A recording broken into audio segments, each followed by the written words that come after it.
Bismillahirrahmanirrahim. Alhamdulillahirabbil alamin wa bihi nasta'in. Wassalatu wassalamu ala sayyidina Muhammadin wa ala ahli baitihi at-thayyibin at-tahirin. Wa radhiyallahu ta'ala 'anil muhajirin wal ansar wa man tabi'ahum bi ihsanin ila yaumiddin. Amma ba'du. Allahumma 'allimna ma yanfa'una wanfa'na bima 'allamtana warzuqna ilman nafi'a. Amin ya rabbal alamin. Jemaah pengajian semuanya yang dimuliakan Allah Subhanahu wa taala, pengajian kita pada malam yang berbahagia ini Kitabu Adabin Nikah. Jadi kita membahas tentang etika-etika dalam pernikahan. Kemarin kita udah makan-makan ya, udah makan-makan, udah hajatan, tamu segala macam. Sekarang pernikahan. Ketika kita mendengar kata nikah, apa yang kita pahami?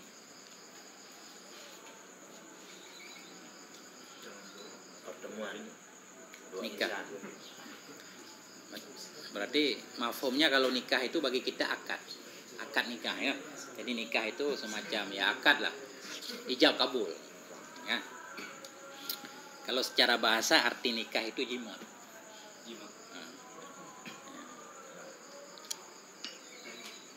Tapi kalau dalam Al-Quran kebanyakan nikah itu artinya akad. Jadi ada ijab kabulnya ya, ada syarat dan berbagai macam ketentuan. Yang pertama at-targhib fi, ini tentang anjuran dalam pernikahan. Karena masalahnya begini, macam-macam riwayat. Ada satu sisi ada anjuran untuk menikah, di sisi yang lain ada semacam menakut-nakuti. Menakut-nakuti supaya bahayanya nikah itu. Nah, ada sebahagian yang menyatakan nikah ada bahayanya juga. Tapi dalam kitab ini lebih kepada anjuran untuk menikah. Kayaknya nggak ada sindiran tentang kekhawatiran atau bahaya-bahaya dalam pernikahan. Bismillahirrahmanirrahim. Yang pertama, qalallahu subhanahu wa ta'ala, Allah berfirman, wa ankihul ayama minkum, nikahi olehmu akan pemudi-pemudi dari kamu. Jadi dalam ayat ini anjuran kepada wali. Anjuran kepada wali yang punya anak perempuan atau yang punya tanggungan siapapun untuk menikahkan anak perempuannya dengan calon suaminya. Itu dalam ayat. Wa ankihul ayama artinya nikahkan olehmu. Karena perempuan itu nggak bisa menikah sendiri.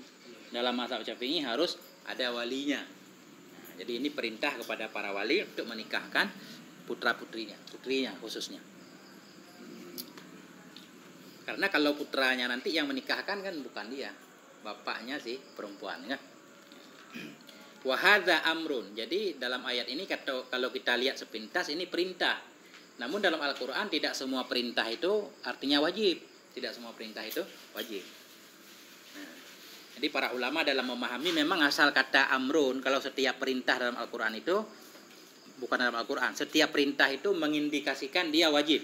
Tapi tidaklah semua perintah dalam Al-Quran itu wajib. Contoh misalkan, Fa'idha qudiyatis shalah, surah Al-Jum'ah. Fa'idha qudiyatis shalah fantashiru fil ardi.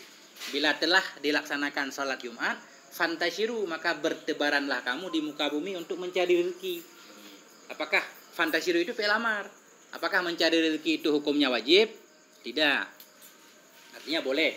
Kalau sudah melaksanakan salat Jumat, boleh mau mencari rezeki, boleh. Syaratnya banyak-banyak mengingat Allah kan, supaya Anda beruntung. Jadi tidak semua amar itu wajib. Ini kelihatan ini amar pertama. Wangkihu itu amar. Fala ta'dhuluhunna ayyankihna azwajahunna. Dalil selanjutnya.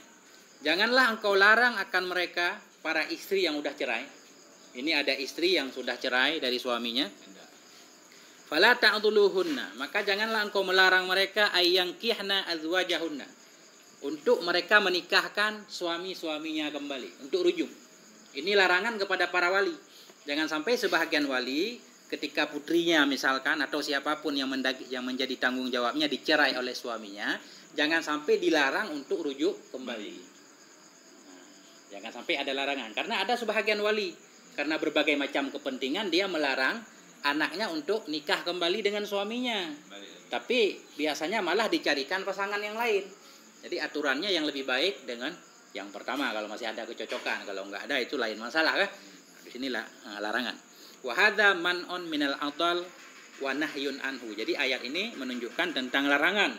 Nggak boleh kita menghalang-halangi putri kita atau yang menjadi tanggung jawab kita dari rujuk dengan suami-suaminya.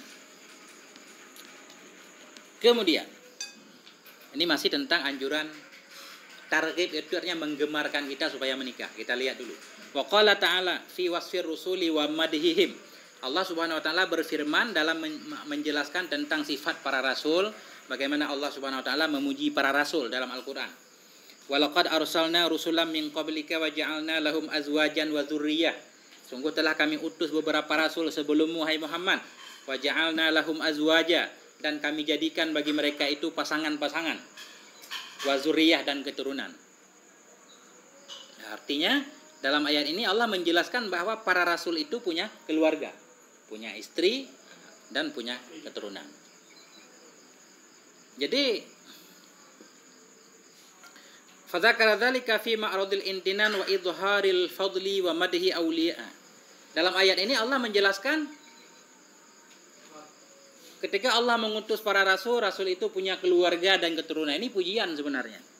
Kita tahu bahwa manusia paling mulia di muka bumi para rasul. Kalau para rasul punya keluarga, itu secara tidak langsung anjuran supaya kita umat para rasul juga punya keluarga. Itu isyarahnya seperti itu. Kemudian, wa madaha auliyaihi bi su'ali dzalika fid du'ai faqala. Kemudian Allah juga memuji para walinya. Allah memuji para aulia Allah, orang-orang soleh, para nabi, di mana mereka dalam Al-Quran itu dijelaskan oleh Allah, mereka itu dalam doanya meminta diberikan keturunan. Itu menunjukkan kan anjuran berkeluarga. Walladzina yaquluna rabbana hab lana min azwajina wa dzurriyyatina qurrata a'yun. Al-ayah. Orang-orang yang mereka berkata, Rabbana, ya Tuhan kami, hab lana, berikan kepada kami, min azwajina, dari pasangan kami, wa dzurriyyatina, dari keturunan kami, qurrata a'yun, sosok yang bisa membuat hati kami damai. Nah, jadi kita pahami dari ayat ini bahwa memang ada anjuran supaya kita berkeluarga kan, dan punya keturunan. Itu antara lain ayat. Banyak banget masih ayat tentang pernikahan. Kemudian hadis. Wa ammal akhbaru faqauluhu sallallahu alaihi wasallam. Tentang hadis yang menganjurkan nikah, yang pertama an-nikahu sunnati, kata Nabi. Nikah itu sunnahku. Arti sunnah yang Nabi lakukan. Bahkan kita tahu dalam sejarah Nabi punya banyak istri kan. Juga para sahabat itu istrinya enggak kurang dari 2-3. An-nikahu sunnati, kata Nabi. Nikah itu sunnahku. Faman raghiba an sunnati faqad raghiba anni. Barang siapa yang benci kepada sunnahku, berarti dia benci kepadaku. Bahkan sunnah yang paling digemari oleh masyarakat ya ini nih, nikah nih. Kalau sunnah yang lain kelewat, enggak? Pokoknya alasan sunnah Nabi. Kemudian Nabi juga bersabda, manis tata'a minkumul ba'at. Barang siapa di antara kamu yang sanggup ba'at. Jadi ba'at para ulama mengartikan di sini bekal. Barang siapa yang punya bekal. Ada juga ulama yang mengartikan ba'at artinya jima. Manis tata'a minkumul ba'at falyatazawwaj. Barang siapa yang di antara kamu sudah punya bekal, falyatazawwaj, maka hendaklah dia menikah. Kenapa harus menikah? Fa innahu aghaddu lil basar wa ahsanu lil farji. Karena menikah itu lebih bisa menjaga pandangan dan lebih bisa menjaga kemaluan. Nah, ini yang penting. Karena manusia itu rusak secara umum karena dua hal. Karena perutnya, karena kemaluannya. Itu yang menyebabkan seseorang jadi rusak. Nah, ketika kita pertama perut lah untuk kebutuhan, sehingga orang menyebabkan dia terlanjur harus korupsi, harus mencuri segala macam, makan yang haram ini itu kan karena perut. Sesudah perut kenyang biasanya memikirkan yang di bawah perut. Karena itu agama Islam agama yang menjaga akal, menjaga kehormatan, menjaga segalanya. Makanya Rasulullah menganjurkan supaya kita menikah. Kalau sudah menikah minimal setengah dari agama kita sudah terjaga. Tinggal separuhnya lagi tentang kewajiban pokok kan. Salat, zakat segala macam. Separuhnya udah terjaga.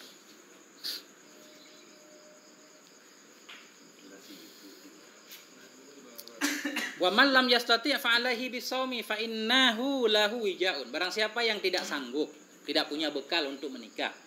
Kepengen menikah ada, tapi enggak sanggup. Enggak punya bekal, enggak punya syarat-syarat segala macam, fa 'alaihi bisawm, caranya berpuasa. Fa innahu lahu wijaun, karena puasa bisa jadi benteng baginya. Jadi berarti usaha untuk mengekang hawa nafsu dengan cara berpuasa. Jadi kalau kita lihat dari hadis ini, hadza yadullu ala anna sababat targhib fihi khauful fasad fil aini wal faraj. Jadi kalau kita lihat dari hadis ini, kenapa dianjurkan untuk menikah? Karena menikah itu bisa jadi salah satu sebab supaya terjaganya diri kita. Karena khawatir kalau kita nggak menikah, khawatir terjadi kerusakan. Nggak bisa menjaga pandangan, nggak bisa menjaga kemaluan, dan lain sebagainya. Makanya dianjurkan untuk menikah. Jadi wija itu, pada dasarnya tadi kan, fa innahu lahu wijaun, karena puasa itu bisa menjadi wija baginya. Wija secara bahasa Gasi, punya bahasa Aceh, bahasa Indonesia apa bahasa? Kebiri. Ya, dikebiri. Seperti yang hewan dikebiri gimana dia? Dia masih punya keinginan untuk mungkin keinginan punya tapi tak berdaya. Kayaknya keinginan punya kan? Nah, jadi di sini arti wija, Nabi menggunakan fa innalahu wijaun. Karena puasa itu bisa menjadi wija baginya, penghalangnya untuk menjaganya lah, supaya nafsunya tidak liar. Bukan berarti agama Islam menganjurkan untuk mengebiri orang, bukan. Jadi ini caranya pakai puasa. Karena siapa tahu seiring berjalannya waktu kita punya kemampuan nantinya, kan tadi berkaitan dengan kemampuan. Siapa yang mampu menikah, yang nggak mampu sabar dulu, puasa dulu kan. Siapa tahu seiring berjalannya waktu ada kemampuan dan kemudahan. Nah, itu intinya. Nah, jadi kalau di sini wija itu raddil khasiyataini, jadi dikebiri. Nah.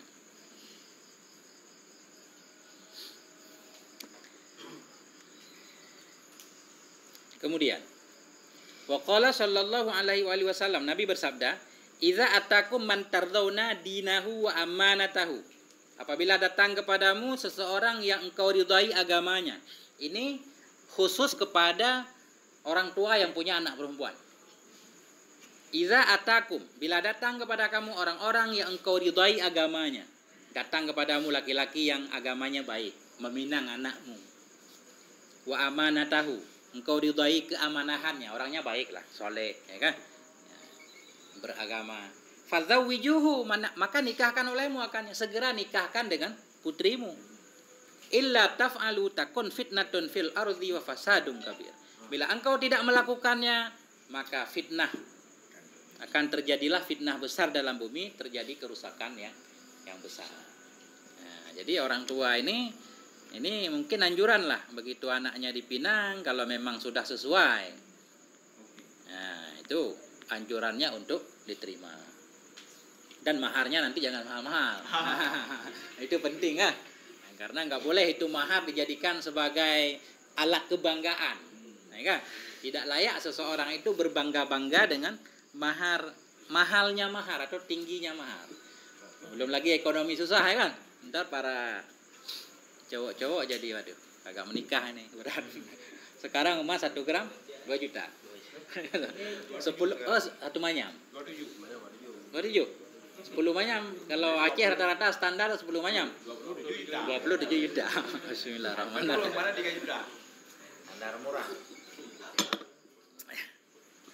Jadi memang tapi 10 manyam udah pindah. Enggak ada main bembel lagi.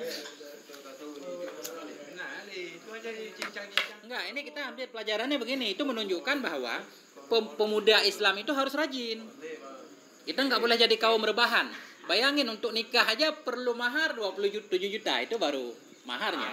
Belum segala macam isi hidang kan. Dalung ya. Pakaian segala macam ini tuh. Jadi jangan banyak santai. Sekarang mumpung masih muda, masih energi masih full ya kan. Fokus untuk bekerja. Nah.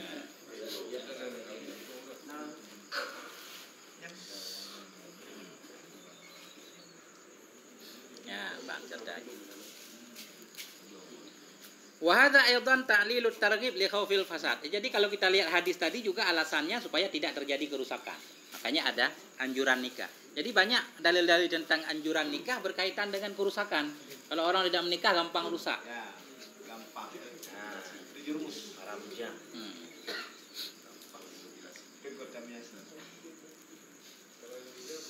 Oh, itu lebih parah lagi. Wa qala sallallahu alaihi wasallam, Nabi juga bersabda, banyak hadis nih. Kullu amali ibni Adam yang qati'u illa salasun waladun salihun yad'ulah, hingga seterusnya. Ini hadis potongan. Semua amalan anak Adam itu terputus kecuali 3 perkara. Salah satunya waladun salihun yad'ulah, anak yang soleh. Apa hubungannya dengan pernikahan? Karena untuk mendapatkan anak salah satu caranya menikah. Walaupun nggak mesti sebenarnya dengan menikah dapat anak. Karena untuk dapat anak nggak menikah juga dapat. Misalkan kita contoh Siti Maryam, beliau kan nggak menikah, tapi punya anak, nah, kan? Tapi itu keajaiban. Kan? Secara umum berarti untuk memiliki anak yang soleh, caranya berarti menikah. Jadi sesudah kita menikah kemudian kita tidak mendapatkan anak yang soleh, itu lain lagi ceritanya. Nah, kan? Itu nanti. Al-hadis. Itu ada sambungan tadi, sedekah jariyah, ilmu yang bermanfaat, jadi banyak. Ya. Kemudian wala yusalu ila hadza illa bin nikah. Kita tidak bisa mendapatkan anak yang soleh melainkan dengan lewat pernikahan. Itu tentang hadis, masih tentang anjuran ini kita disemangati supaya timbul keinginan untuk merancang ini harus menikah di tahun sebelum berakhir 2020 misalkan, atau awal 2021 ya kan. Harus sudah berkeluarga bagi yang belum. Yang sudah mungkin pengen nambah lagi boleh. Rancang. Harus ada rancangan ya kan? Pada program dulu. Boleh. Jadi harus ada planningnya dulu biar nggak kacau.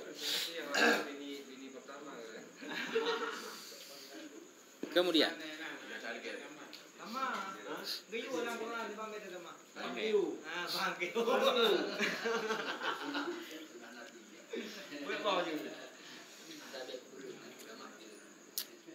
ayat sudah, hadis sebahagian sudah, sekarang asar. Wa amal asaru, asar itu ucapan-ucapan para sahabat tentang pernikahan. Faqala Ibnu Abbas berkata radhiyallahu anhu, la yatimmu nuskun nasik hatta yatazawwaja. Tidak sempurnalah ibadahnya orang yang beribadah hingga menikah ya. Orang yang beribadah, ibadahnya akan terasa kurang kalau sebelum menikah. Kacau. Ibadahnya enggak sempurna, kacau. Was-was. Dia menikah kacau ibadah.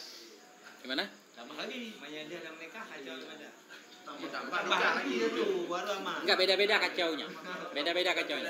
Orang yang tidak menikah ibadahnya enggak sempurna, kacau dalam sisi yang berbeda. Ya kan? Misalkan jangan sampai lagi sholat itu kelihatan film porno misalkan. Itu kalau dalam khalayak ramai, apa yang ada dalam pikiran kita buka kehamparan, kita pasti akan malu. Kok isi kepalanya begitu kotor? Itu kita akan malu di hadapan manusia. Tapi karena kelihatan. Tapi bagi Allah, pikiran dan hati itu seperti luar bagi manusia. Manusia bisa melihat luar kita, hati kita nggak tahu, tapi Allah tahu. Jangan sampai ketika kita sholat dalam pikiran kita yang kelihatan porno, kita bakal dikutuk oleh Allah. Itu musibah besar katanya, musibah besar. Enggak. Jangan sampai lagi sholat bersyahwat. Makanya orang-orang dulu banyak kita dengar cerita kadang buka puasa dengan hubungan suami istri, walaupun itu kadang kita malu untuk menjelaskannya. Tapi kalau kita baca-baca kitab memang begitu kisahnya. Apalagi orang Arab itu nafsunya luar biasa kan, katanya makan daging mulu, makan bubur sarit. Itu maksudnya. Tapi orang yang sudah menikah kadang ibadahnya kacau, biasanya masalah lain, masalah tagihan, masalah segala macam. Beda-beda masalah. Kadang lebih gampang diatasi. Enggak, maksudnya di saat masih bujang ibadahnya akurat, walaupun nggak tepat waktu, pokoknya giliran sudah menikah karena tuntutan daripada ini kelewat itu masalah kawin Jadi atas dasar itulah nanti, makanya karena alasan macam-macam susah untuk mencari rezeki, nanti ada sebagian ulama yang tidak mau nikah, khawatir, nah ya nanti banyak ulama yang meninggal dalam keadaan tidak menikah karena sibuk dengan ilmu.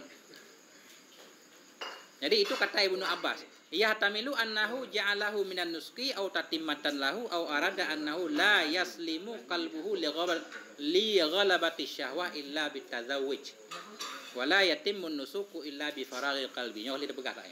Jadi Ibnu Abbas menyatakan tidak sempurnalah ibadah orang yang beribadah hingga dia menikah. bisa jadi maksud beliau bahwa menikah itu sendiri adalah ibadah. Yang pertama bisa begitu. Atau menikah itu merupakan penyempurna ibadah, juga bisa. Atau artinya nggak akan selamat pikirannya, kacau balau pikirannya kalau tidak menikah, ya kan? Kalau hatinya tidak lapang segala macam. Nah. Masalahnya begini, wa kana yajma'u ghilmanahu lamma adraku. Ibnu Abbas itu mengumpulkan seluruh ghilman. Kalau zaman dulu ghilman artinya budak. Semua budak-budak laki-lakinya ketika beliau mau meninggal, beliau kumpulkan. Diceramahin nih, ini ceramahin nih. Ini isi ceramahnya. Wa yaqulu, beliau berkata, "Idza aradtumun nikah ankahtukum." Apabila kalian mau menikah, aku akan menikahkan kalian. Ini boleh dicontoh. Kalau kita punya anak laki-laki, bujangan udah gede-gede, kita bilangin, "Kamu jangan pacaran. Kalau kamu pengen nikah, bilang, akan saya nikahkan." Ya kan? Nah, kamu suka sama siapa? Nah, kita sebagai orang tua kita pinang. Idza aradtumun nikah ankahtukum. Apabila kamu pengen menikah, aku akan menikahkan kalian, katanya. Fa innal abda idza zana nuzi'al imanu min qalbi. Karena seseorang hamba bila dia berzina, maka akan dicabut iman dari hatinya. Itu kata Ibnu Abbas. Paling kurang ketika dia berzina, imannya nggak ada. Karena orang yang beriman nggak mungkin melakukannya. Maksudnya dia nggak punya iman tentang bahayanya zina.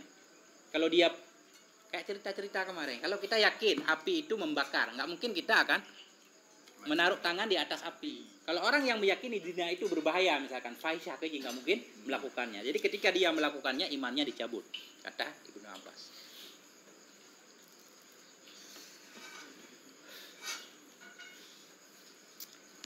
Nah, ini sudah tentang anjuran untuk menikah.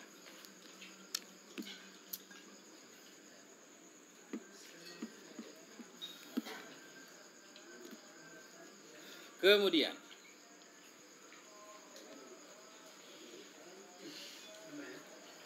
wa amma fawaidun nikah, ini singkat banget nih kita. Adapun faedah-faedah menikah, tujuan menikah lah. Tujuan menikah banyak. Tujuan menikah banyak. Di antara lain yang pertama al-waladu, untuk mendapatkan anak. Untuk punya keturunan maksudnya. Untuk punya generasi. Jadi bukan hanya manusia, semua makhluk juga pengen eksis. Pengen eksis di muka bumi. Sehingga mereka juga punya syahwat, dengan sendirinya akan punya keturunan-keturunan. Jadi manusia juga begitu. Jadi dalam masalah anak ini ada 4 hal lebih kurang yang penting kita lihat. Yang pertama, jadi tujuan menikah tadi untuk punya anak. Jadi manusia itu punya anak sebenarnya keinginan Allah juga. Karena Allah menginginkan keberlangsungan hidup umat manusia di muka bumi. Karena itu Allah melarang membunuh, ya kan? Nggak boleh membunuh sembarangan, kecuali dengan hak. Kenapa? Ya biar manusia ada di muka bumi. Kemudian Allah juga menyuruh kita makan, minum, sekarang tujuannya apa? Kan biar kita hidup. Bahkan yang haram pun ketika darurat boleh dimakan. Tujuannya untuk menjaga jiwa, kan? Supaya hidup. Jadi tujuannya supaya kita hidup abadi, memakmurkan bumi, melakukan hal-hal yang bermanfaat, kan, di bumi. Itu khalifah. Kemudian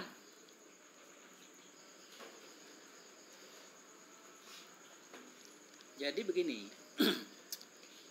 Ini berkaitan dengan pernikahan tadi. Allah menginginkan keberlangsungan umat manusia. Karena Allah menginginkan keberlangsungan umat manusia, maka Allah memberikan alatnya. Allah berikan paculnya. Allah berikan sawahnya, Allah berikan bibitnya, segala macam. Ya kan? Nah, makanya harus dilakukan. Jadi kalau kita tidak melakukan, ini contohnya kayak pertanian lah. Banyak-banyak tak serang. Ini udah pernah kita jelaskan sebelum-belumnya. Seorang ayah memberikan satu catok. Apa namanya catok? Pacul. Seorang ayah memberikan pacul ke anaknya, memberikan golok, memberikan bibit, memberikan sawah, ya kan? Coba harus aktif untuk memproduksi supaya bisa menghasilkan tanaman-tanaman unggul. Kemudian anak itu justru tidak menggunakan paculnya, goloknya, ya kan? Bibitnya, segala macam. Malah dia macul sawah orang lain. Itu apa bahayanya, resikonya kan? Itu makanya harus, itu dianggap satu hal yang sangat kotor sekali. Makanya harus dicuci pakai api neraka. Itu salah satu, biar kita paham. Sawahnya terlalu dekat empang. Nah itu dia. Nah, Jadi cari yang darah dikit. itu makanya ini masalah hubungannya tadi. Ya kan biar kita paham. Makanya Allah sudah memberikan seseorang kalau umpama pacu lalatnya sudah ada dimiliki oleh laki-laki. Ada bibitnya juga. Kemudian ada peluang untuk kita mendapatkan lahan dah kalau bahasa kasarnya kan. Bisa dibebaskan untuk meminang siapapun yang kita pengen. Tapi kita anggurin, tidak kita gunakan dengan yang sewajarnya. Itu sangat berbahaya sekali. Nah, kasih onam dan. Ya. Ya kita paham. Ya. Makanya dianjurkan untuk menikah. Kemudian juga berkaitan begini. Dengan kita menikah, kita sudah melakukan sesuatu yang disukai oleh Rasulullah. Rasulullah pernah bersabda dalam satu hadis, tanakahu tanasalu taksuru. Maka fa'ana ubahi bikumul umam. Begitu kalau nggak salah lebih kurang. Menikahlah kalian supaya kalian banyak bisa berkembang. Karena saya nanti berbangga dengan banyaknya kalian. Jadi Nabi nanti berbangga dengan Nabi yang lain. Bagaimana Nabi banyaknya umat beliau. Kemudian juga bisa juga kita tambah ke dalam masalah anak. Dengan kita menikah harapannya kita akan punya seorang anak yang akan mendoakan kita. Punya anak yang soleh. Harapannya. Enggak harus semua harapan terkabul, enggak harus. Itu semuanya kehendak Allah. Ada yang di luar kemampuan kita. Tugas kita menikah aja. Harapan punya anak yang soleh. Oh misalkan pada suatu saat kita punya anak tapi enggak soleh. Enggak soleh. Atau kita enggak punya anak. Atau punya anak tapi enggak soleh. Ya kan? Enggak apa-apa. Punya anak enggak soleh juga enggak apa-apa. Karena secara umum kalau orang tuanya soleh, anaknya pasti soleh. Itu yang pertama. Yang kedua, anak tidak soleh sekalipun kalau dia beriman masih ada manfaatnya. Kalau dia berdoa, doanya tetap bermanfaat kepada orang tuanya. Jadi doa anak, baik anak itu soleh ataupun tidak, tetap bermanfaat kepada orang tua. Kebaikan anak akan bermanfaat kepada orang tua. Karena Allah sayang kepada kita, kejahatan anak tidak akan merusak orang tua. Itu indahnya. Ya kan? Kita punya anak, anaknya udah gede. Kalau udah gede kan di luar tanggung jawab kita. Kalau dia udah gede. Kemudian dia melakukan kebaikan-kebaikan. Orang tuanya tetap bermanfaat. Karena itu investasi orang tua.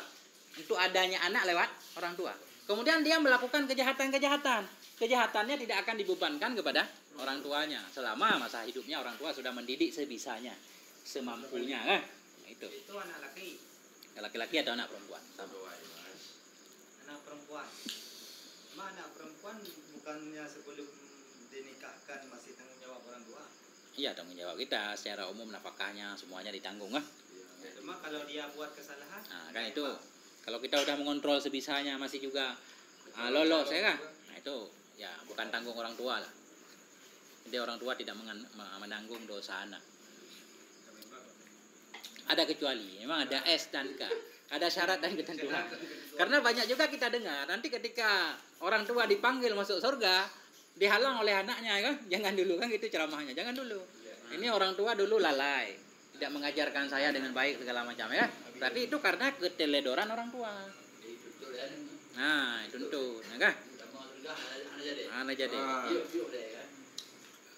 Cuma pada sisi yang lain nanti ada manfaat juga. Ini berkaitan dengan anak. Kita jelaskan sedikit. Ketika seseorang menikah punya anak meninggal di usia kecil anak, itu besar harapan anaknya akan menjadi pemberi syafaat terhadap orang tuanya. Bahkan banyak kisah-kisah hadis kalau kita baca, ketika anak itu diperintahkan oleh Allah untuk masuk surga, dia bilang nggak mau, saya nggak mau kalau nggak bersama orang tua saya. Nah, dia harus memegang baju orang tuanya, ditarik ke surga. Nah, itu manfaatnya kan? Nah, jadi banyak manfaat. Tujuan pernikahan yang pertama anak itu maksudnya.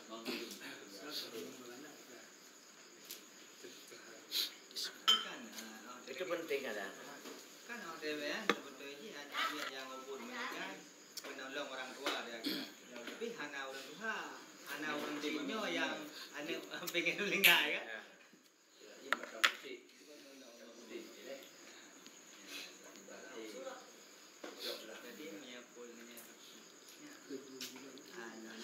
Yang kedua kita lanjutkan ya kan? Kumpulkan dulu pertanyaan. Gimana? Ada pertanyaan boleh? Tanya aja. Nah, kan kita ngajinya santai, ngaji dikit, berhenti lagi kan? Sambil ngopi. Abi, itulah Abi. Kalau lewat lubang. Kalau kem bang cik aku Melayu awak tu.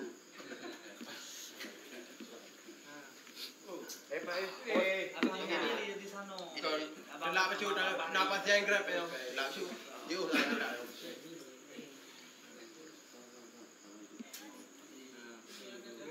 Chủเลยchủ gambar cái tim anh. Tattoo deh. Lanjut. Kemudian yang kedua, tujuan faedah menikah. Kasrus syahwah, untuk mengontrol hawa nafsu atau untuk menghindar dari godaan setan, bahasa mudahnya.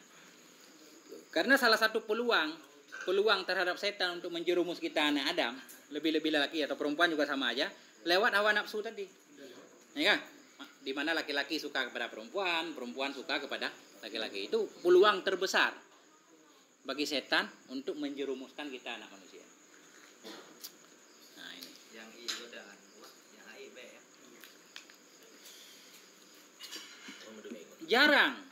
Jarang apa? Karena setan itu juga bertingkat-tingkat. Jadi kita yang lemah-lemah iman itu prajurit setan. Nah, yang kuat-kuat bos-bosnya yang datang menggoda. Makanya kita lihat dalam sejarah banyak orang runtuh, baik pejabat, penguasa, pemimpin segala macam, gara-gara perempuan. Biasanya. Baik ketika itu atau latar belakangnya jejak digital misalkan kan. Ketika seorang udah tinggi mau dipromosikan, tiba-tiba muncul kisah masa lalu tentang perempuan, hancur. Nah itu menunjukkan setan menggoda lewat perempuan. Jebakan.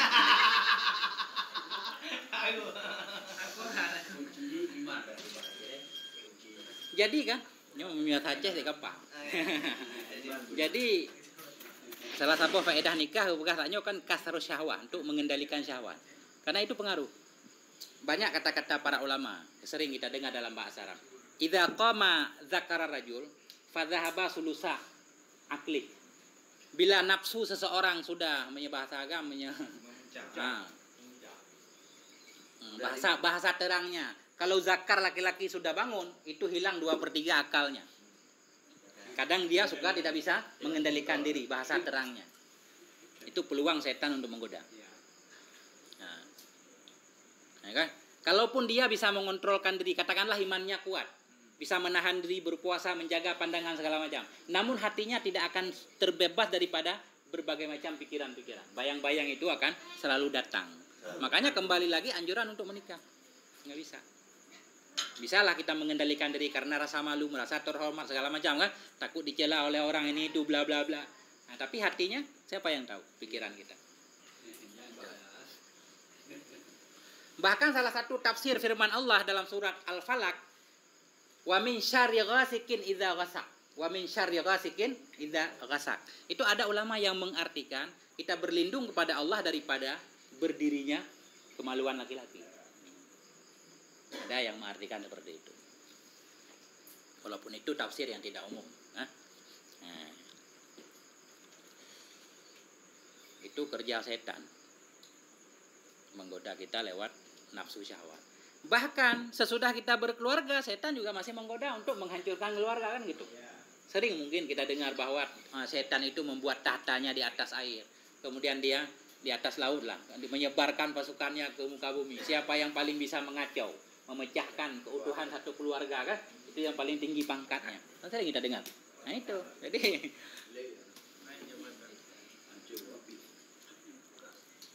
nah, tingkat-tingkat. Itu surah ni peluah ke don,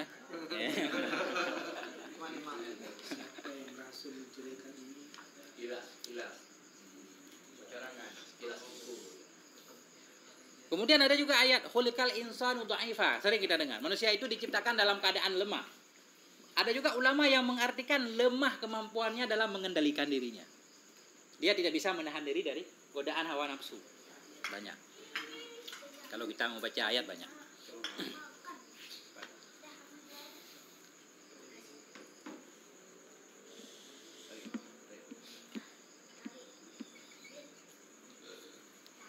Karena itu orang zaman dulu begitu meninggal istrinya, hari itu langsung menikah.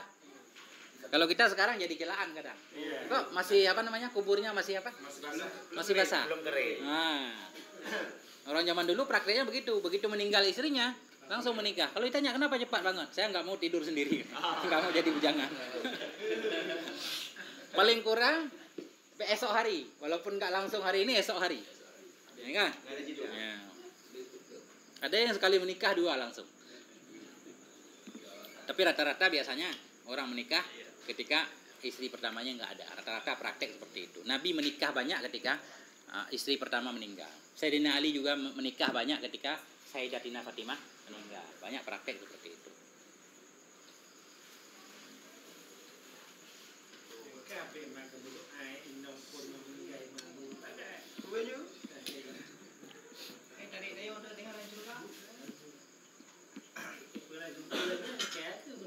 Buku di masa Rasul ada sahabat yang pas bareng Rasul yang belum nikah. Jadi terus ada teguran nggak? Kan karena yang tadi hadis ya Rasul itu berarti kalau yang nikah umatku. Nah jadi di masa Rasul kan karena ada sahabat yang belum nikah. Nah itu apakah ada teguran dari Rasul apa seperti apa, ingatkan? Nabi menyuruh menikah. Jadi ada kisah begini. Saya jadi ingat satu kisah. Jadi ada orang-orang zaman dulu yang mengkhususkan dirinya untuk melayani Nabi. Ada orang-orang fakir, semacam yang tinggal di Ahlus Sufa. Ahlus Sufa itu orang yang tinggal di pinggir masjid Nabi. Jadi ada satu orang namanya saya lupa. Dia mengkhususkan dirinya untuk melayani Nabi. Nah, Nabi bertanya, "Allah tatazawwaj, kenapa kamu tidak menikah?" Ya kan? Nah, nggak ada bekal katanya. Ya kan? Besok ditanya lagi, kenapa kamu belum menikah? Jawabnya sama, saya nggak ada bekal, miskin. Ya kan? Jadi akhirnya sahabat itu berpikir, kenapa Nabi bertanya sampai 2 kali? Ya kan? Kenapa pasti Nabi lebih tahu tentang hal yang paling bermanfaat untuk saya, untuk dunia saya dan untuk akhirat saya. Ini kalau sekali lagi Nabi bertanya, saya akan menikah. Ya kan? Kenapa kamu tidak menikah? Beliau menjawab, nikahkan saya ya Rasul. Ya kan? Nikahkan saya ya Rasul. Akhirnya Nabi menganjurkan, pergilah kamu ke Bani Fulan, ke kabilah Fulan, bilang kepada orang-orang bapak-bapak yang ada di situ, Rasulullah mengirim saya untuk dinikahkan dengan putri-putri Anda. Kemudian laki-laki itu menjawab, saya nggak punya maharnya ya Rasul. Nggak ada bekal sama sekali, memang benar-benar miskin. Kemudian Rasul berkata kepada sahabat yang lain, kumpulkan mahar untuk si Fulan ini, ya kan? Untuk temanmu ini. Jadi semua para sahabat saling sedikit-sedikit terkumpullah sebiji korma emas. Sebiji korma emas, nggak tahu berapa gram, nggak dijelaskan gram dalam hadis. Ya kan? Akhirnya beliau bawa bekal itu, beliau pun dinikahkan. Sesudah menikah Nabi menyatakan aulim walau bisyah, bikinlah walimah walaupun 1 kambing. Beliau itu bilang nggak punya apa-apa, nggak ada kambingnya. Kemudian sahabat yang lain juga mengumpulkan 1 kambing, akhirnya dibikinlah pesta nikah. Nah, itu asalnya minimal pesta nikah itu 1 ekor kambing, itu lebih kurang. Jadi ada anjuran, ya kan? Untuk menikah. Jadi walaupun tidak semuanya Nabi menyuruh menikah, karena Nabi bisa membaca. Istilahnya tawassam, bisa memahami kondisi orang. Ini orang kalau ibadah nggak punya istri nggak damai ini, kacau. Layaknya menikah. Ada orang yang bisa kan, tergantung orangnya.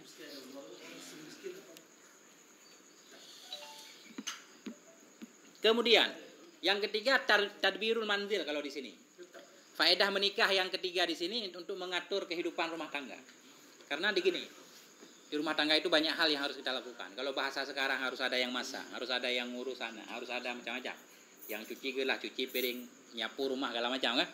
Kalau semua itu kita lakukan sendiri, nggak ada waktu untuk hal-hal yang lain yang lebih penting. Kapan waktunya kita mencari ilmu, kapan berdakwah, kapan melakukan hal-hal yang lebih berguna kan? Kalau semuanya kita lakukan sendiri. Karena itu bagi tugas. Nah, karena itu Bang Roma berkata, padahal Bang Roma itu mengambil dari sabda Nabi. Ya, sebaik-baik perhiasan dunia, almaratus solihah, istri yang soleh. Karena istri yang soleh, maratus solihah wal muslihah maksudnya. Istri yang soleh lagi muslih, bisa melakukan berbagai macam hal perbaikan, itu sebenarnya sangat membantu kita untuk bisa mempraktekkan kehidupan beragama yang baik. Nah, itu membantu agama. Makanya istri yang soleh itu membantu kita untuk menjalani kehidupan beragama dengan lebih sempurna. Tapi bukan kewajiban istri. Bukan, tapi kan istri juga paham ya kan. Jadi saling berbagi tugas. Daripada dia juga cari rezeki sendiri segala macam ribut ya kan. Ini semuanya sudah ditanggung oleh suami ya. Tinggal ngurusin suami. Nah, ada kebahagiaan tersendiri.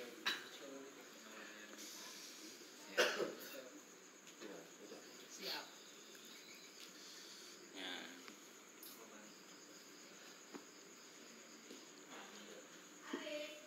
Jadi memang banyak hal, banyak manfaat. Ini antaranya seperti itu.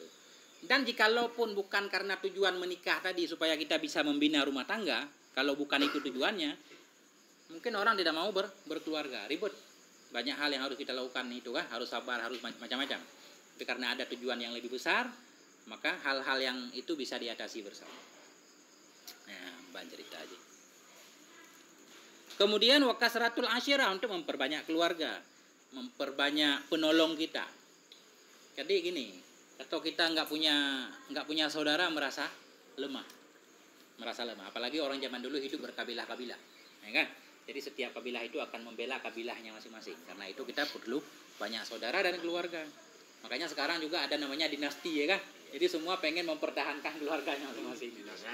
Salah satunya menikah ya begitu, biar kita banyak keluarga, banyak saudara. Kita jadi kuat. Ini singkat aja. Kemudian wa mujahadatun nafsi bil qiyami bihinna.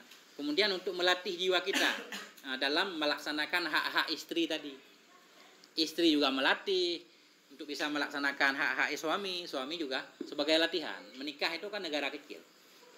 Jadi kehidupan keluarga itu kayak kehidupan negara. Lengkap sama, ada kepala keluarganya, ada masyarakatnya kan, ada sekretarisnya, macam-macam. Ada menteri keuangannya. Itu untuk melatih. Jadi kita bilang sekarang, kita belum berkeluarga misalkan. Kita bilang saya ini orangnya sangat penyabar. Terbukti ketika Anda sudah berkeluarga. Itu latihannya. Benar gak Anda sabar apa enggak? Sabar terhadap akhlak istri misalkan. Sabar terhadap akhlak anak-anak dan semuanya kan.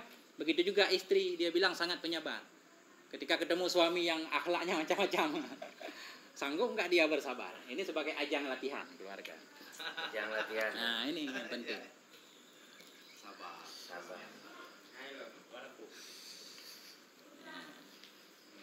Jadi dalam berkeluarga itu kita peluang berusaha belajar jadi pemimpin. Peluang belajar jadi seorang guru kan untuk mengajarkan keluarga. Ya, macam-macam lah. Banyak hal yang bisa kita terapkan dalam kehidupan berkeluarga. Itu udah dianggap selesai. Kemudian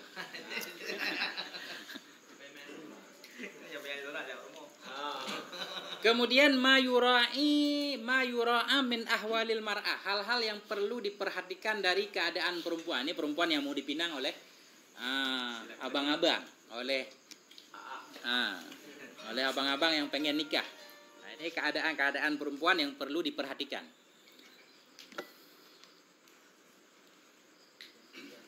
Al-khisalut thayyibah lil 'aishi allati la budda min mura'atiha fil mar'ah liyadu mal aqdu wa tatawaffara maqasiduhu samanin. Jadi perkara-perkara yang baik yang bisa mendukung kehidupan, yang mesti diperhatikan, adanya hal tersebut pada seorang perempuan supaya akad nikah abadi, enggak kacau di tengah jalan, enggak berantakan, supaya tujuan pernikahan tadi tercapai. Ada 8 hal yang harus kita perhatikan. Nah ini.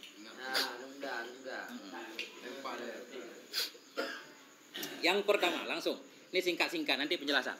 Ad-dinu yang pertama agama yang dimaksud nanti. Yang pertama ad-din agama, yang kedua al-khuluq akhlak, yang ketiga wal hasan cantik.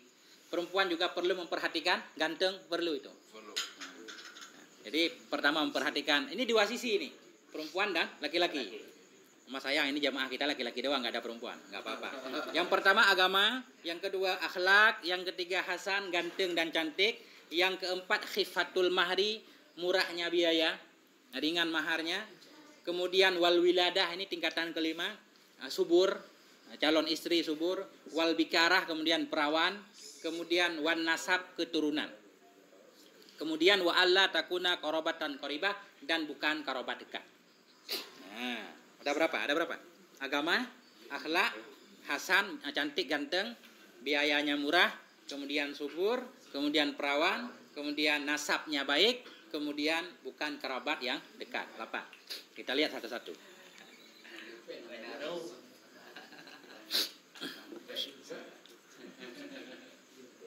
Bila yang terlanjur menikah, syarat 8 ini kurang. Nah, ini kesempatan untuk mencari yang syaratnya lebih lengkap. Kan? Atau berusaha untuk merubah yang sudah ada. Itu lebih indah.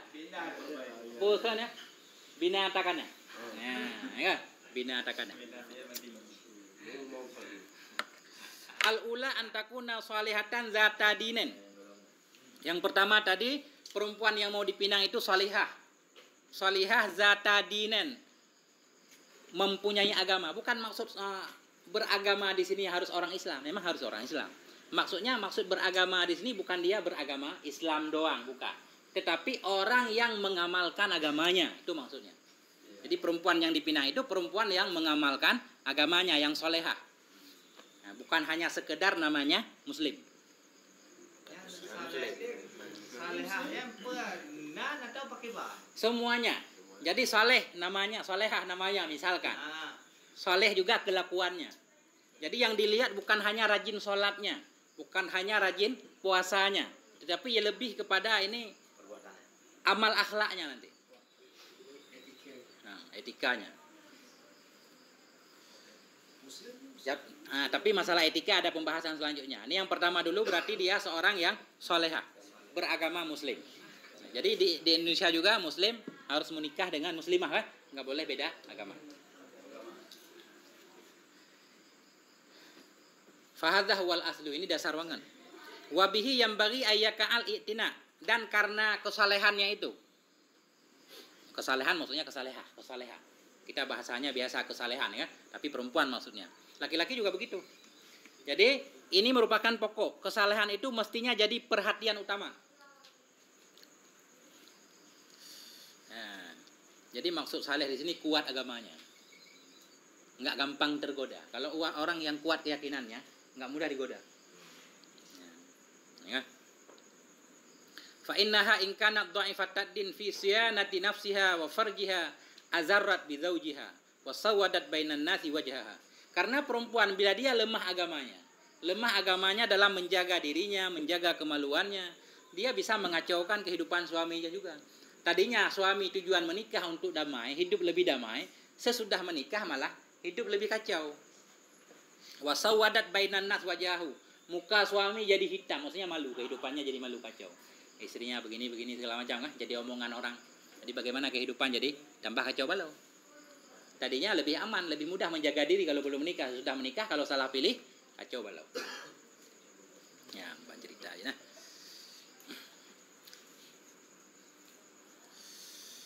Wa syawasat bil ghairati qalbuhu. Jadi dengan sebab dia cemburu, nanti kan ada laki-laki pencemburu. Kalau istrinya nggak bisa menjaga diri, cemburu, jadi kacau, pikiran sibuk. Akhirnya nggak fokus kerja. Pergi kemana-mana, ingatnya ke rumah. Tambah kacau. Watana rasa bidzalika aishu, tambah sempit hidupnya, susah. Tujuan menikah untuk damai, tambah kacau.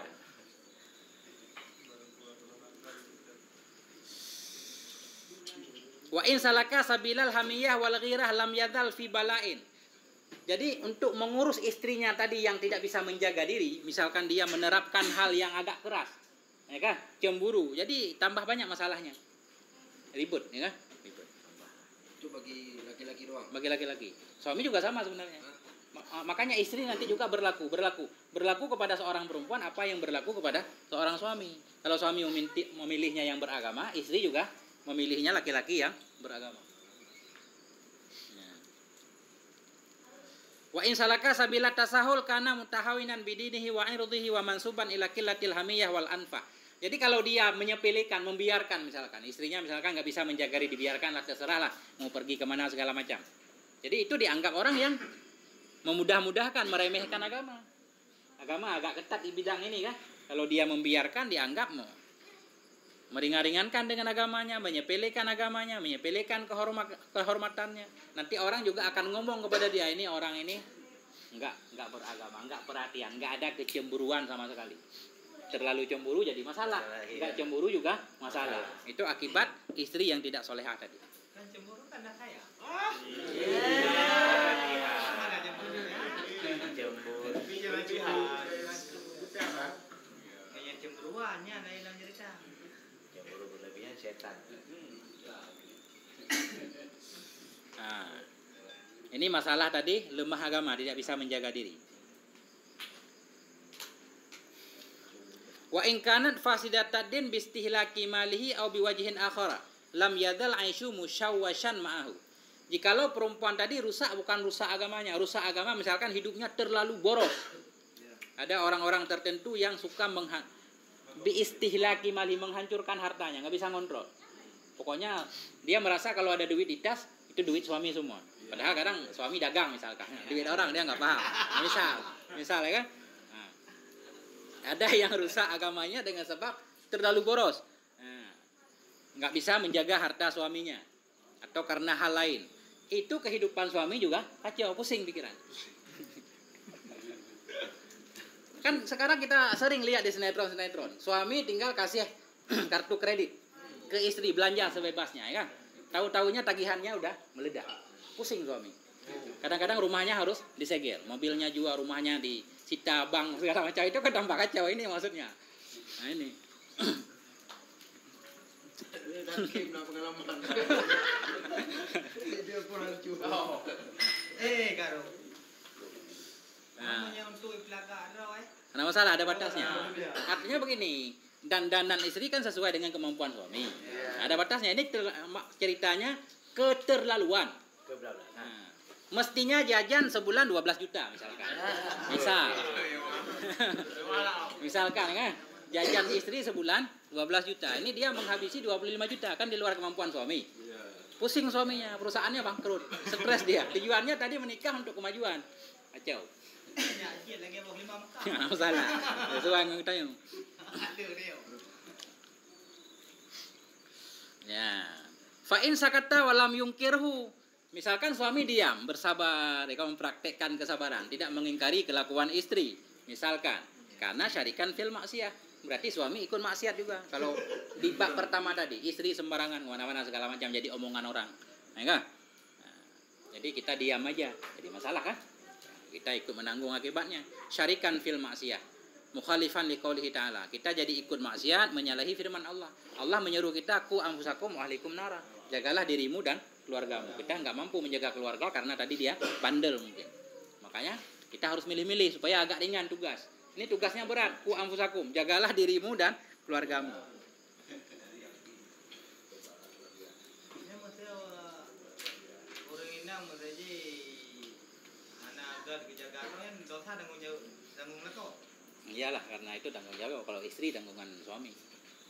Kayak yang bisa kita tanggung, kan ada yang di luar kemampuan kita. Kadang istri udah bandel banget, makanya nanti ada bab talak. Ketika kita udah nggak mampu menjaga, khawatir kita terseret juga, berarti boleh pisah. Nggak harus berantem. Pisah secara baik-baik, kan begitu. At-talaqu marratan, talak itu 2 kali. Kemudian fasarrihuhunna bil ma'ruf. Maka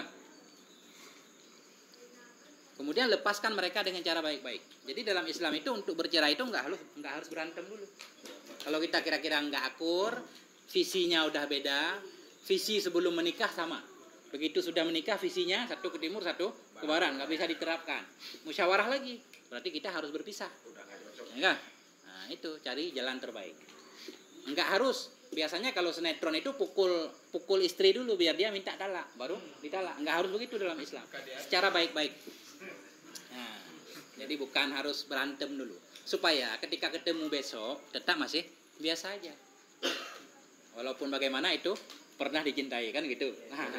Mantap. Begitu ketemu dengan mertua, saudara istri segala macam biasa aja. Ya kan? Artinya akur tetap. Bahkan kalau kita nikah lagi masih kita undang mereka juga datang. Nah, yang penting damai. Itu ceritanya damai. Jadi Islam itu agama yang damai kan gitu. Itu karena kita ego sekarang. Sukanya berantem baru pisah. Jadi kalau kita berpisah tanpa berantem seolah-olah jadi celaan. Ya kan? Kok dia keluarga baik-baik berpisah? Nah, padahal justru berpisah seperti itu yang baik. Nah, bahkan ada anjuran untuk berpisah juga bikin pesta. Sebagaimana dulu waktu menikah ada pestanya, ketika mau pisah juga bikin pesta bila perlu. Kita undang sahabat-sahabat yang dulu pernah datang. Ya kan? Itu. Ini yang nggak pernah dipraktekkan dalam kehidupan masyarakat. Berarti akadnya akad talak dong, Ustaz. Iya. Jadi begitu udah kita undang saudara semuanya kan, acara apa? Pesta perpisahan.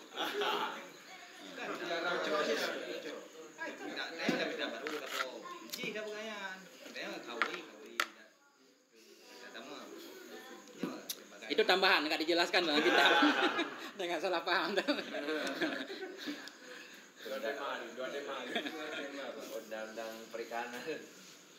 Wa in angkara wa khasama tangasu umru.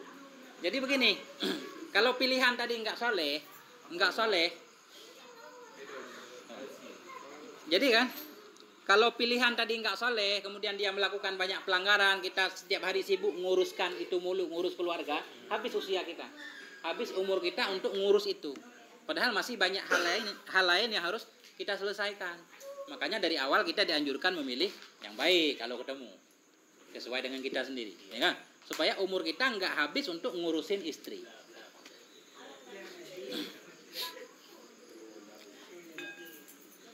Walihada balagha Rasulullah sallallahu alaihi wasallam fit tahridi ala dzatiddin. Karena itu Rasulullah sangat menganjurkan supaya kita lebih memilih yang beragama, maksudnya yang kuat agamanya. Karena itu kan hadisnya tadi lanjutannya, tunkahul mar'atu limaliha, sering kita dengar. Wanita dinikahi karena hartanya, wajamaliha karena kecantikannya, wahasabiha karena keturunannya, wadiniha karena agamanya, fa'alaika bidzatik din taribat yadak. Maka hendaklah kamu perhatian atau memilih yang beragama, maka beruntunglah dirimu. Itu fokusnya. Ini bukan menyepelekan sisi kecantikan, itu penting juga.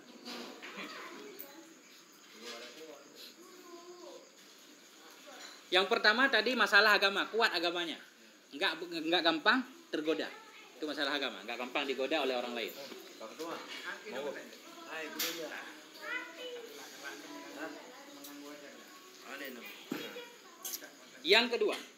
Yang kedua hasanal khulqi. Fa innaha idza kanat salitatan bazi'atal lisani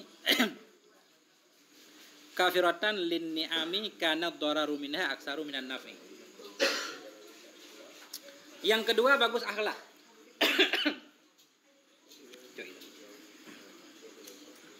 Yang kedua bagus akhlak.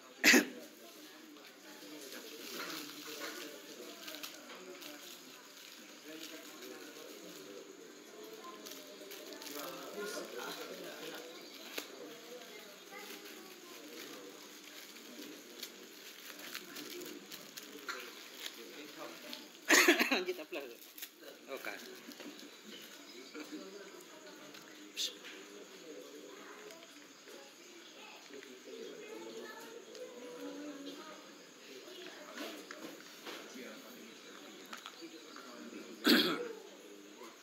Ya, kembali. Yang kedua, yang pertama dari beragama, maksudnya kuat keyakinannya, kuat dalam menjaga dirinya. Yang kedua bagus akhlak, karena ada juga perempuan yang agamanya kuat, tapi akhlaknya nggak baik.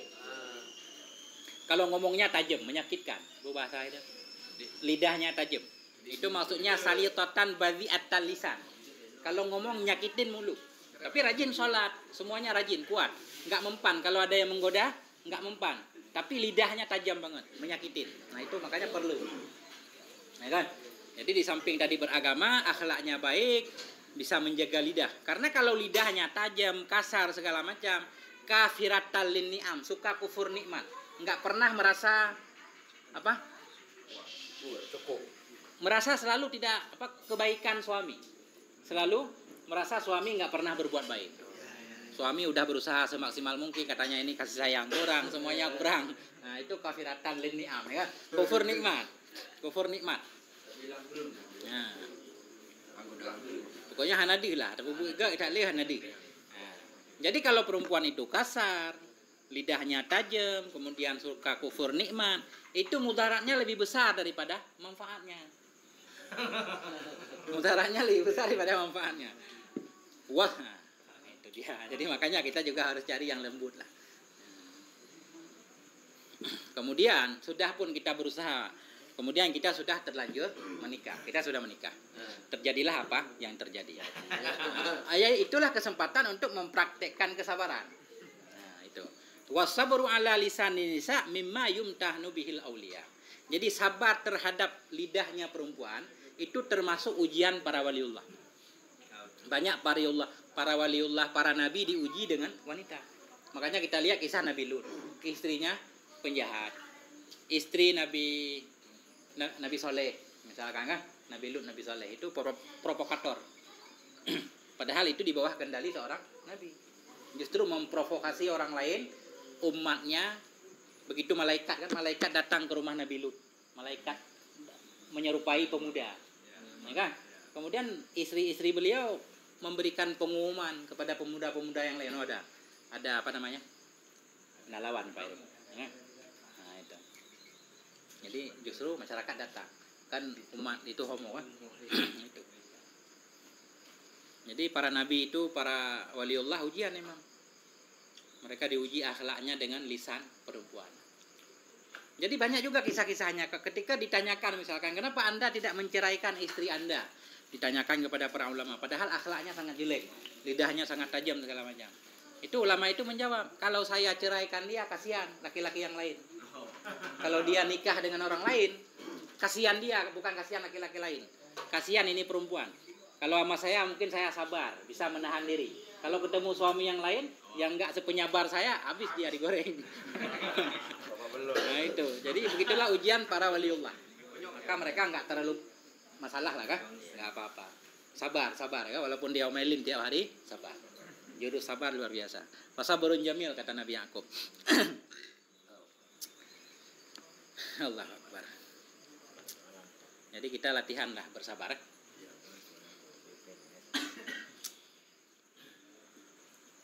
As-salisa, yang ketiga husnul wajah. Jadi cantik atau ganteng, ini penting juga. Fadzalika aidan matlubun, itu juga penting. Izbihi yahsulut tahassun.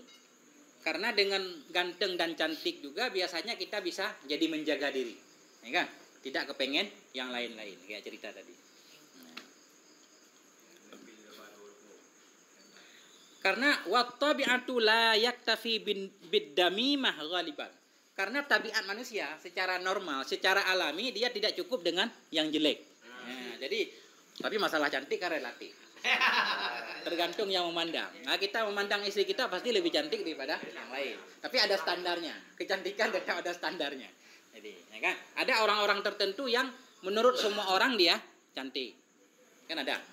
Ada yang orang-orang tertentu cantiknya menurut suami dia masing-masing atau menurut istri dia. Yang penting perhatian terhadap cantik dan ganteng ini memang ada anjuran dalam agama. Agama tidak menyepelekan. Tidak menyepelekan masalah ini. Walaupun tadi di atas pokoknya cari yang beragama, namun sisi cantiknya, gantengnya juga harus diperhatikan. Karena orang biasanya tidak cukup dengan yang jelek-jelek. Itu.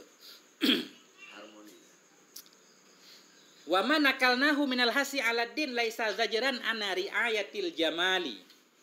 Jadi tadi kan ada di atas dalil tentang anjuran memilih yang beragama. Itu bukan berarti mencela karena memperhatikan kecantikan atau kegantengan, bukan. Agama tidak mencela. Tetapi bal huwa zajrun anin nikah li ajlil jamalil mahdi ma'al fasadi fiddin. Tetapi itu celaan. Jangan sampai kita menikah karena cantik doang atau karena ganteng doang padahal agamanya rusak. Itu masalahnya. Jadi kalau ketemu udah solehah kan, cantik lagi, murah, lengkap dah. Pakai komplit.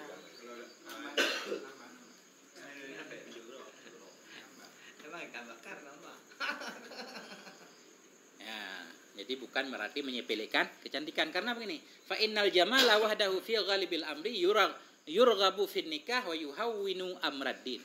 Karena masalah cantik ganteng saja kadang suka jadi pilihan orang untuk menikah. Bahkan sampai menyepelekan urusan agama. Ada banyak, ya kan? Yang penting, pokoknya kalau bukan nama dia saya nggak mau. Nah, kata bocah sekarang misalnya, kenapa? Cantik dalam pandangannya, cantik. Padahal akhlaknya misalkan rusak, dia nggak peduli. Itu yang jangan.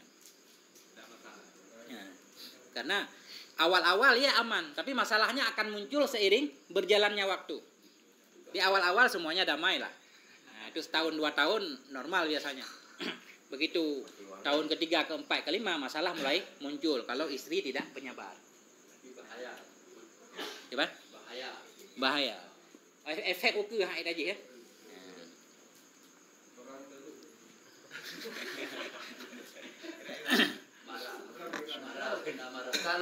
Kalau nggak cantik pun bahaya.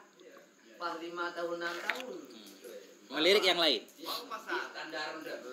Bawa pasar lupa bawa. Kalau yang cantik dinafsirin orang gimana, Bu? Gimana? Aro lego. Kita di belakang ya.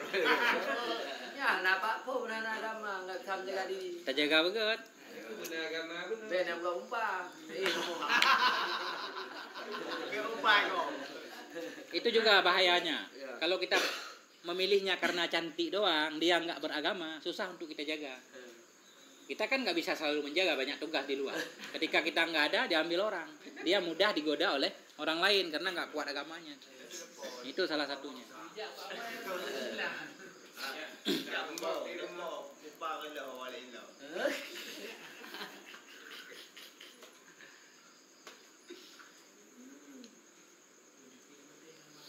Wa yadullu 'alal iltifat ila ma'nal jamali annal ulfa wal mawaddah tahsulu bihi ghaliban. Jadi hal yang menunjukkan bahwa cantik dan ganteng perlu diperhatikan karena biasanya kedamaian, keharmonisan, keserasian juga terjadi karena cantik tadi.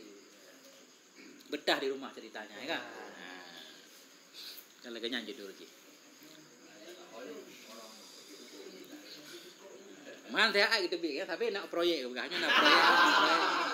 Ada tugas luar kota lah macam-macam alasannya. Padahal, nah itu. Tapi kalau cantik di cancel mulu. Nah. Di cancel.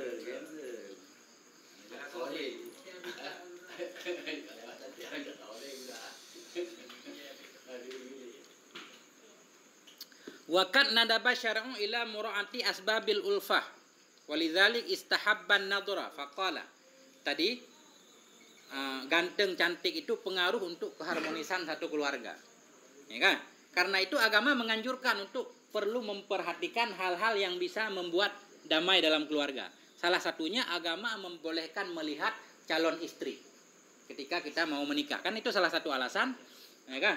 Supaya nanti tercipta kedamaian dalam keluarga. Nggak boleh kita menikah tanpa melihat. Bukan nggak boleh, maksudnya nggak dianjurkan. Dianjurkan sebelum menikah harus suami melihat dulu calon istrinya. Begitu juga istri kan, ada istilah ta'aruf lah sekarang. Ya minimal kita boleh melihat telapak tangan dan wajah. Nah itu. Nggak beli kucing dalam karung.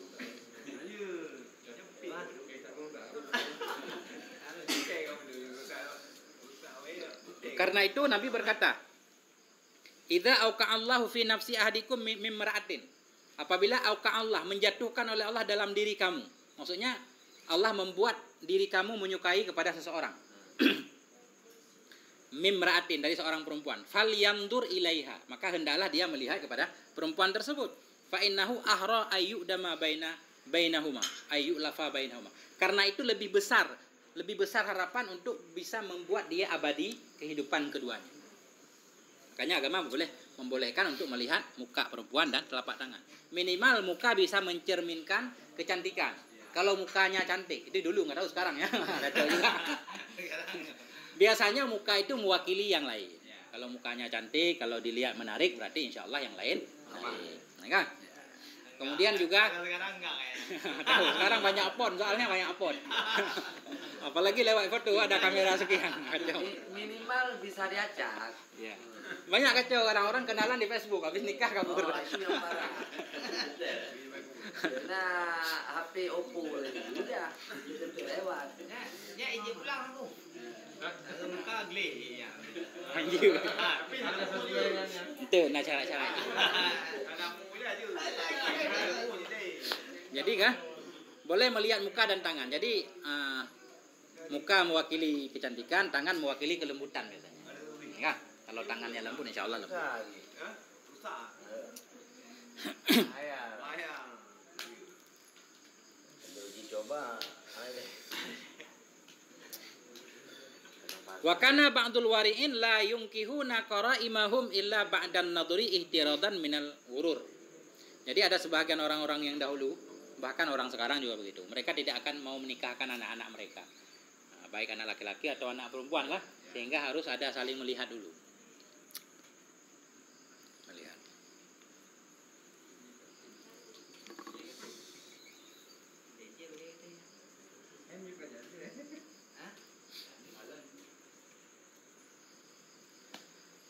Qala al-A'mash, A'mash berkata, kullu tazwijin yaka'u ala ghairi nadhrin fa akhiruhu hammun wa ghammun. Setiap pernikahan yang terjadi tanpa melihat terlebih dahulu. Melihat yang boleh dilihat. Ya kan? Ada batasnya. Setiap pernikahan, perkawinan yang terjadi karena tanpa melihat terlebih dahulu, maka akhirnya, akibatnya yaitu hammun, duka lara. Hammun wa ghammun, duka dan lara. Duka, banyak masalah lah intinya. Kecewa.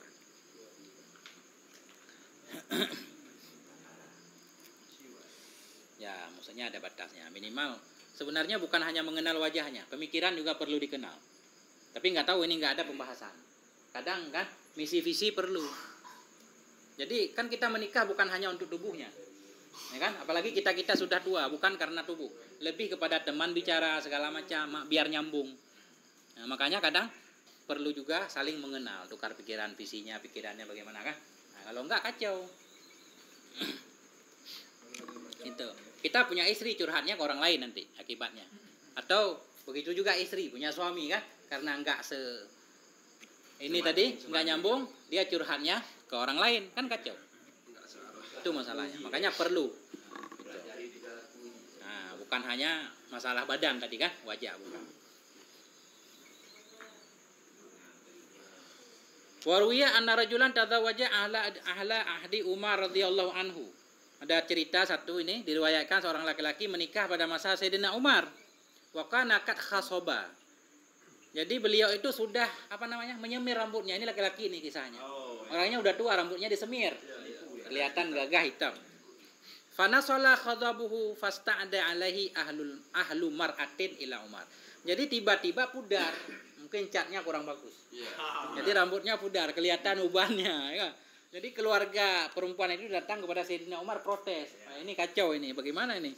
Tadinya katanya masih muda banget. Ya kan? Mungkin beliau punya anak perempuan masih muda. Suaminya ini enggak sebanding ini. Waqalu. Jadi orang itu berkata kepada Sayyidina Umar, hasabnahu syabban. Kami menduga dia itu pemuda. Ya. Ternyata dia kakek. Fa'auja'ahu Umar darban. Maka dipukul oleh Sayyidina Umar pakai tongkat. Itu laki-laki yang menipu tadi dikasih tongkat, dipukul karena sudah menipu orang lain. Nah, ini menunjukkan bahwa kita memang perlu saling melihat. Bukan hanya kita laki-laki pengen yang muda, perempuan juga pengen yang muda. Biar adil.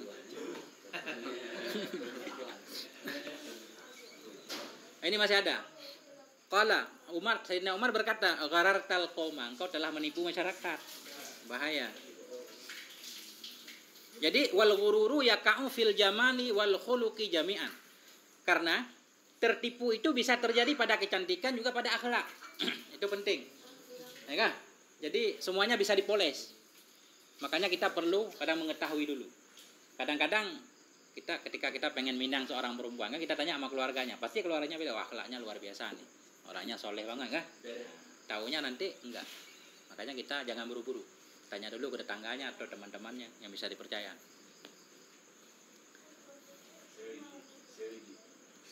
Nah, karena tipuan bisa terjadi pada kecantikan bisa ditipu, akhlak juga bisa ditipu. Fayustahabbu izalatul ghururi fil jamali bin nadri wa fil khuluqi bil wasfi wal istisaf. Maka dianjurkan untuk menghilangkan tipuan tersebut pada masalah kecantikan dengan dilihat. Jadi kita harus langsung melihat sendiri kecantikan kan, wajahnya cantik apa enggak. Kemudian untuk menghilangkan tipuan pada akhlak tadi, kita minta disifatkan, dijelaskan oleh saudaranya, oleh orang-orang yang kita kenal yang baik, yang kira-kira tidak bohong. Bagaimana akhlak anak si Fulan bin Fulan kan? Atau minimal kalau kita tahu tempat dia sekolah, nanya ke gurunya. Nah, pelajaran akhlaknya berapa gitu. Nilai akhlaknya, tanya ke gurunya. Jangan buru-buru.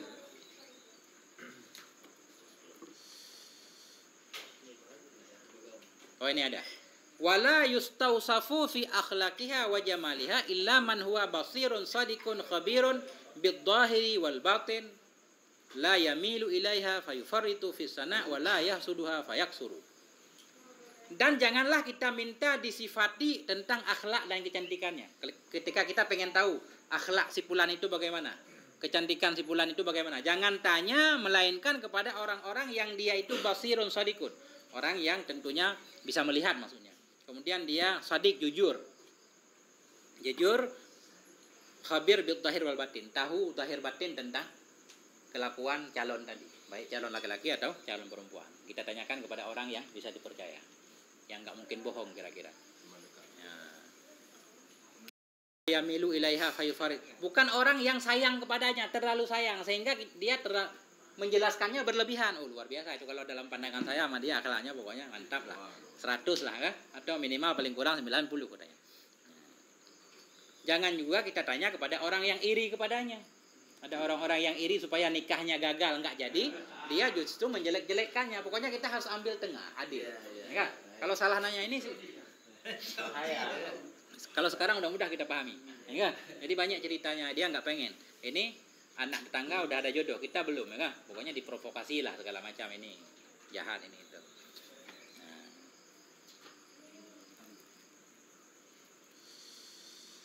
Wa qalla man yasduqu fihi balil khida'u wal ighra'u aghlabu wal ihtiyatu fihi muhimmun. Jadi jarang sekali orang yang jujur pada masalah ini. Banyak tipuan. Pada masalah ini banyak sekali tipuan, maka kita perlu hati-hati. Ketika kita mau menikahkan seseorang itu banyak. Karena semua pengen apa ya? Pengen mengajukan anaknya supaya duluan nikah. Nah, enggak? Pokoknya yang penting dia nikah cari jodoh. Kita tanya, banyak yang enggak jujur. Jadi baru ketahuan sesudah pernikahan beberapa tahun kemudian baru muncul sifat asli. Mau pisah udah enggak enak.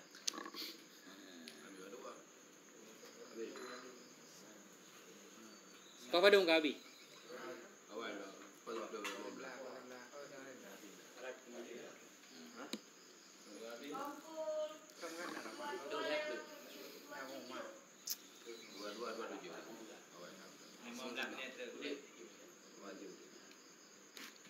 Kasih. Ini kapos itu kasih kan? Ya ada papi payang tak ya untuk gue.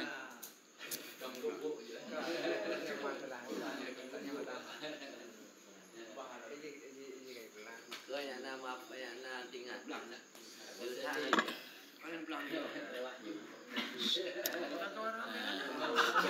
Jadi sampai di sini dulu berarti 3 tentang agama, tentang akhlak, tentang kecantikan 3. Selanjutnya mungkin perlu dikaji sendiri kan? Baca-baca banyak lah, dimanapun ada tulisannya. Jadi sampai di sini akhirul kalam. Mohon maaf atas segala kekurangan. Terima kasih atas segala perhatian. Subhanakallahumma bihamdik, asyhadu an la ilaha illa anta astaghfiruka wa atubu ilaik. Wa sallallahu ala sayyidina Muhammadin wa ala alihi wa sahbihi wa sallam. Wal afwa minkum. Wassalamualaikum warahmatullahi wabarakatuh.